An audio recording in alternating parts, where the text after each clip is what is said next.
Hello, in this video we are going to see how to implement a Lean Six Sigma project successfully. Lean Six Sigma has a powerful toolbox of techniques and methods that you should use in all phases of a successful project.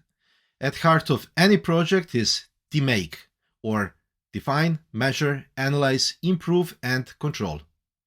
That is a standardized process of series of well-defined steps throughout the project and repeat process for continuous improvement.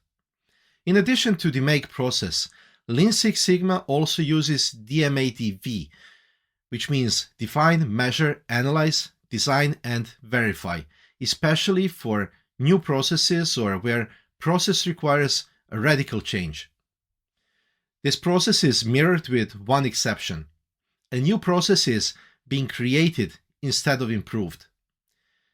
Now, this is the first of several videos in the series that I hope will bring you clarity about the DMAIC process and will give you some value.